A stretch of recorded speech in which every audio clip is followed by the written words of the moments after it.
रामनगर के एक छोटे से गांव में कमला नाम की एक बूढ़ी औरत रहती थी। वो इतनी गरीब थी कि उसके पास 2 वक्त का भोजन भी सही से नहीं हो पाता था। वो अकेले ही रहती थी। उसके घर वालों में से उसके साथ कोई भी नहीं रहता था। उसके बेटे और बहू की मृत्यु हो चुकी थी और उसके पोता पोती शहर में रहते थे। पता नहीं आज कुछ खाने को बचा है भी या नहीं, देखती हूं।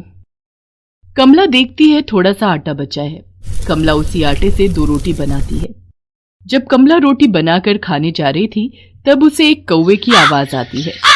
कौवे की आवाज सुनकर वो बाहर आती है।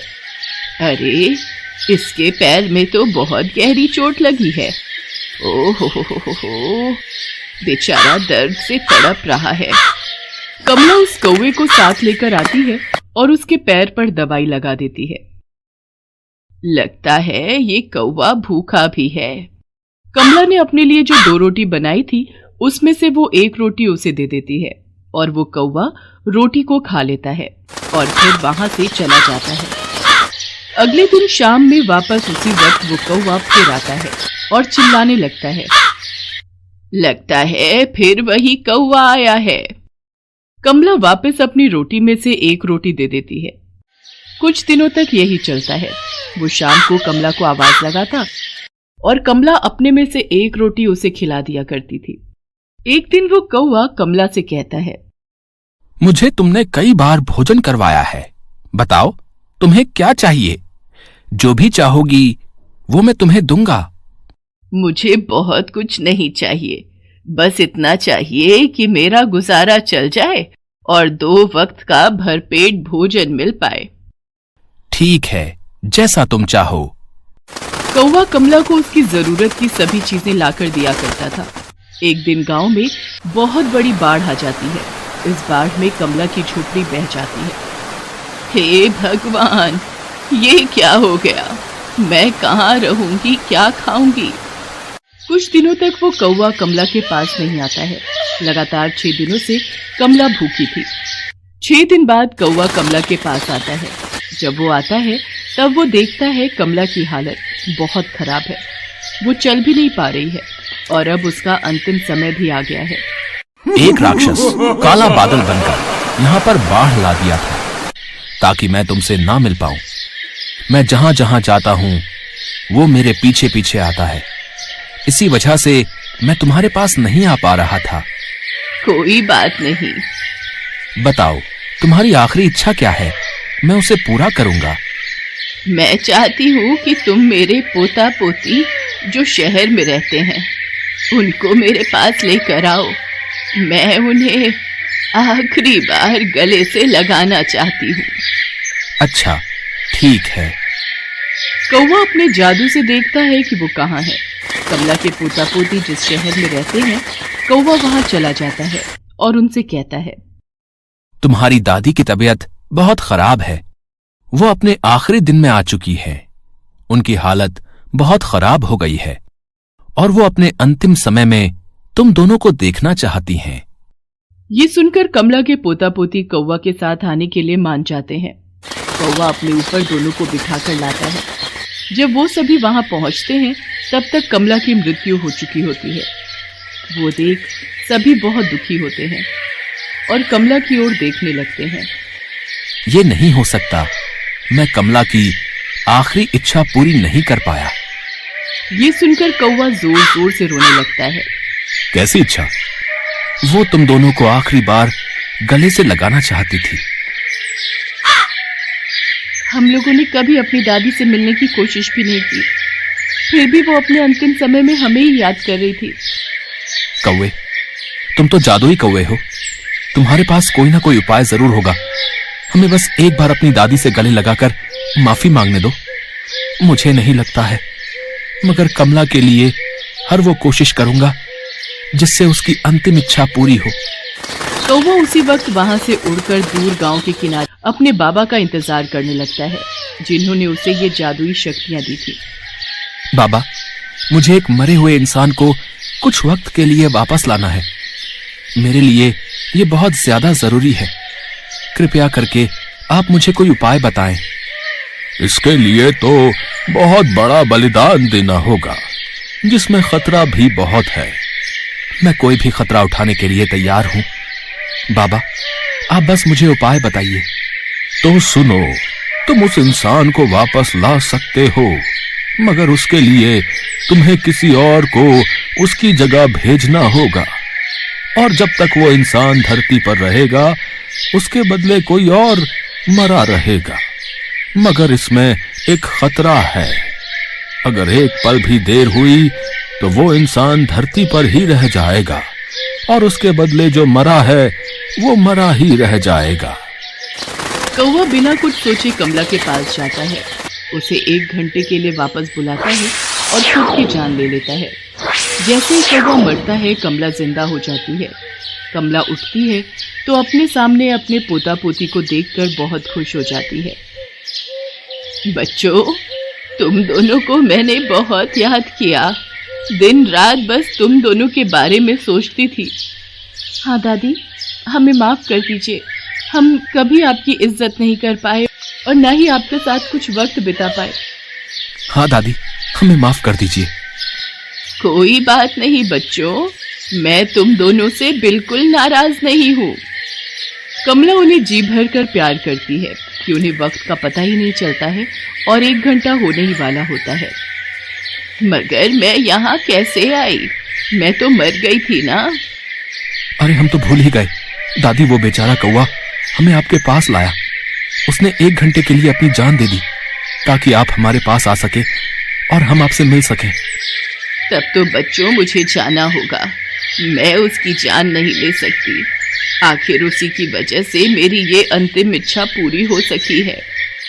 जैसे ही कमला जाने लगती है, उसके दोनों पोता पोती उसे पकड़कर रोने लगते हैं और कमला उन्हें चुप कराने लगती है। बच्चों, तुम दुखी मत हो। तुम दोनों से आखिरी बार मैं इतने अच्छे से मिल सकी, ये मेरे लिए काफी है। अब मुझे मत रोको, मुझे जाना होगा। कमला कौवा के पास जाती है और अपनी जगह उसकी जान वापस लाना चाहती है, मगर ऐसा कुछ नहीं हो पाता है क्योंकि कमला से 1 मिनट की देर हो गई थी। हे भगवान, ये मैंने क्या कर दिया? मैंने अपनी वजह से इस बेचारे कौवे की जान ले ली। नहीं नहीं, ऐसा नहीं हो सकता। मुझे उसे वापस लाना ही होगा। बच्चों, तुम दोनों यहीं रुको, मुझे पता लगाना होगा कौवा ने कहाँ से शक्तियाँ ली थी। अब उसकी जान वापस लानी होगी। दादी, मैंने उसे गांव के किनारे जाते हुए देखा था। कमला वहां से जाती है और कौवा कहकर पुकारने लगती है। तभी वो बाबा आ जाते हैं। कौवा, कौवा। क्या हुआ तुम्हें? तुम कौवे को क्यों बुला रही हो? कमला बाबा को सारी बातें बताती है। मैंने उससे कहा था कि इसमें बहुत खतरा है, जरा सी लापरवाही और जीवन की कुर्बानी। मुझे माफ कर दीजिए बाबा, मैं अपने पोता पोती को देखकर भावुक हो गई थी। मुझे वक्त का पता ही नहीं चला। कोई तो उपाय होगा जिससे मैं उसे वापस बुला सकूं। एक ही तरीका है, तुम्हें अगले 5 जन्म तक कौवे के रूप में ही जन्म लेना होगा, और साथ ही साथ अभी तुम्हें अपने पोता पोती के साथ जाकर उस कौवे को काले बादल से आजाद कराना होगा। तब जाकर तुम उसकी जगह ले सकती हो और उसे वापस बुला सकती हो। ठीक है बाबा, मुझे मंजूर है, मगर मैं उस काले बादल को उसके पीछे से भगाऊंगी कैसे? ये लो, इस त्रिशूल से तुम्हें उस राक्षस को मारना है और वो यहाँ से गायब हो जाएगा। कमला ने बड़ी हिम्मत करके अपने पोता पोती को साथ लेकर उस राक्षस को मार दिया और फिर कौवे के पास जाकर उससे कहती है, मैंने उस राक्षस को मार दिया है, तुम अब वापस आ सकते हो। इतना कहते ही कमला कौवे की जगह चली जाती है और वो जादुई कौवा धरती पर वापस आ जाता है। कौवा राक्षस के चले जाने की वजह से बहुत खुश हो जाता है और फिर खुशी खुशी कमला के पोता पोती को उनके घर छोड़ आता है। और वो जादुई कौवा फिर कमला के पोता पोती को अपने जादू से मदद किया करता था।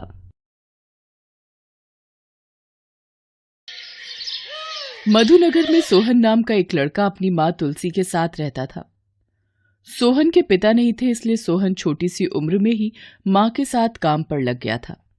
एक दिन, क्या हुआ माँ, आज तुम मालिक के घर नहीं गई? पता नहीं सोहन बेटा, आज सिर बहुत दर्द कर रहा है। एक काम कर बेटा, आज न तू चला जा और मालिक को मेरी तबीयत का बोल देना। ठीक है माँ, तुम चिंता मत करो, मैं चला जाता हूँ। क्या बात है सोहन, आज तुम्हारी तुलसी काम पर नहीं आई? मालिक, आज माँ की तबीयत ठीक नहीं है, इसलिए उनकी जगह मैं आया हूँ। आप मुझे बता दो क्या काम करना है। आज सबसे पहले बकरियों को चराने ले जाना है, उसके बाद यहाँ आकर सारी गाय भैंस को नहलाना धुलाना और चारा डालना है। ठीक है मालिक, मैं पहले बकरियों को चराने पहाड़ी पर ले जाता हूँ। सोहन बकरियों को चराने ले जाने लगा। तभी एक बीमार बकरी को देख वो बोला, अरे तुम्हें ये क्या हुआ? लग रहा है तुम बीमार हो। मैं अभी मालिक को बताकर आता हूँ। मालिक, आपकी एक बकरी बहुत ही बीमार लग रही है, अगर उसे एक बार वैद्य जी को दिखा लेते। तू मुझे मत सिखा मुझे क्या करना है। मैं जानता हूं ये बकरी अब बीमार ही रहने लगी है, इसे रखने का कोई फायदा नहीं। ये बकरी अपने साथ दूसरी बकरियों को भी बीमार कर देगी। वो तो मुझे कोई कसाई नहीं मिल रहा, वरना इसे कसाई को ही बेच देता तो कुछ पैसे तो मिल ही जाते मुझे। इसे यहीं छोड़ दे और इन्हें ले जा, कम दामों में ही सही, इसे कल बेच ही देता हूं। सोहन जब उस बीमार बकरी की तरफ देखता है तो मानो उसे महसूस होता है कि वो बकरी मन ही मन सोहन से अपने आप को बचाने की गुहार लगा रही है। सोहन मालिक के सारे काम करके घर लौट आता है, पर उसका ध्यान अभी भी उस बीमार बकरी की तरफ ही था। सोहन बेटा, कहाँ ध्यान है? ठीक से खाना भी नहीं खा रहा। माँ, अगर वो बकरी हमें मिल जाए तो हम उसे पाल लेंगे। सोहन, वो बकरी मालिक की है, वो बिना पैसों के उसे किसी को नहीं देंगे। तो मैं भी कौन सा मुफ्त में बकरी लूंगा, बदले में मालिक का काम थोड़ा ज्यादा कर दूंगा। सोहन अगले दिन मालिक के पास जाता है। मालिक, यदि ये बीमार बकरी आप मुझे दे दो तो मैं बदले में कुछ महीने बिना पगार के काम कर लूंगा, पर ये बकरी मुझे दे दो। ये कर तो फायदे की बात रहा है। ये बीमार बकरी दिन पर दिन बूढ़ी भी हो रही है, अगर इसे दे दूं तो बदले में ज्यादा से ज्यादा काम ले लूंगा। हाँ, ये ठीक रहेगा। अब ठीक है सोहन, अगर तू चाहता है तो ये बकरी तू ले जा, और अगले 6 महीने तक मैं तुझे 1 रुपया भी नहीं दूंगा। ठीक है मालिक, मैं इसे ले जाता हूँ। बहुत बहुत शुक्रिया मालिक। चल चांदनी, आज से मैं तुझे चांदनी बुलाऊंगा। सोहन उस बीमार बकरी को अपने साथ घर ले जाता है और उसकी खूब प्यार से देखभाल करता है। धीरे धीरे वो बकरी बहुत चुस्त और दुरुस्त हो जाती है और अब वो घास भी खाने लगी थी। धीरे धीरे उस बकरी ने दूध भी देना शुरू कर दिया। ये देखकर सोहन और उसकी माँ बहुत खुश थे। वैद्य जी का कहना है हमारी चांदनी बिल्कुल ठीक हो गई है और अभी ताजा दूध भी देने लगी है। मेरे बच्चे, ये तो तेरे प्यार और दुलार का ही फल है कि आज चांदनी बिल्कुल ठीक हो गई है। माँ, मैं कुछ देर के लिए चांदनी को घुमा कर लाता हूँ। सोहन चांदनी को गांव में घुमाने के लिए निकलता है। तभी उसका मालिक धनीपाल सोहन को देख लेता है। अरे ये तो मेरी ही बकरी है, ये देखने में तो बड़ी ठीक लग रही है। इसने ऐसा क्या खिला दिया कि इतनी चुस्त दिख रही है? कैसे हो सोहन बेटा, अब मेरी बकरी कैसी है? इसका नाम चांदनी है मालिक, इसे आप चांदनी कहकर बुलाओ। अब तो ये बहुत अच्छी हो गई है और अब तो ये दूध भी देती है। क्या? मेरी बकरी इतनी ठीक कैसे हो गई? मैंने तो इसे मुफ्त में ही ये बकरी दे दी, बदले में थोड़ा बहुत काम ही तो कर लेता है ये सोहन। अगर मैं इस बकरी को किसी ग्राहक को बेच दूं तो मुझे अच्छे दाम मिल जाएंगे। एक काम करता हूं, इससे ये बकरी वापस मांग लेता हूं। धनीपाल के मन में मक्कारी जाग जाती है और वो सोहन के घर पहुंचता है और उसकी माँ से कहता है, देखो तुलसी, मुझे मेरी बकरी वापस चाहिए। पर मालिक, आपने तो वो बकरी सोहन को आपके घर काम करने के बदले दी थी। सोहन पिछले 6 महीनों से आपके घर बिना पगार लिए काम कर रहा है। अरे थोड़ा बहुत काम करने से ये थोड़ी है कि मैं अपनी इतनी महंगी बकरी दे दूंगा। चल 50,000 रुपए दे और बकरी तेरी। 2 दिन का समय देता हूं। सोहन बकरी के साथ जब घर वापस आता है, तुलसी उसे सारी बात बताती है, जिसे सुनकर सोहन की आंखों में आंसू आ जाते हैं और वो अपनी बकरी चांदनी को प्यार और दुलार करने लगता है। माँ, तुम जानती हो मैं चांदनी के बिना नहीं रह सकता। मालिक चांदनी को किसी को जरूर बेच देंगे। चांदनी कल मालिक आकर तुझे ले जाएंगे। मैं कहां से इतने पैसे लाऊं? मुझे कुछ समझ नहीं आ रहा। अब कुछ नहीं हो सकता बेटा, मालिक को हमें चांदनी को देना ही होगा। सोहन चांदनी के बिछड़ने के डर से सारी रात उसी के पास बैठा रहता है। आधी रात के समय बकरी के पास ही सोते सोते सोहन की आंख लग जाती है। तभी बकरी का मिमियाना सुनकर सोहन की आंख खुल जाती है। क्या हुआ चांदनी? अरे ये चांदनी तो अपने मुंह से सोने के सिक्के उगल रही है। माँ जल्दी आओ। क्या हुआ सोहन बेटा? ये तो सोने के सिक्के हैं। ये तो चांदनी के मुंह से बाहर आ रहे हैं। कुछ देर बाद सोहन और तुलसी के सामने सोने के सिक्कों का ढेर लग जाता है। सोहन, मैं एक जादुई बकरी हूँ। तुम बहुत नेक दिल और ईमानदार हो। ये सारे सोने के सिक्के तुम्हारे हैं। तुमने मेरी बहुत सेवा की है।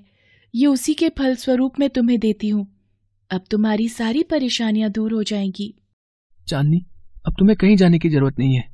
तुमने मेरी सारी परेशानियां दूर कर दी, सचमुच।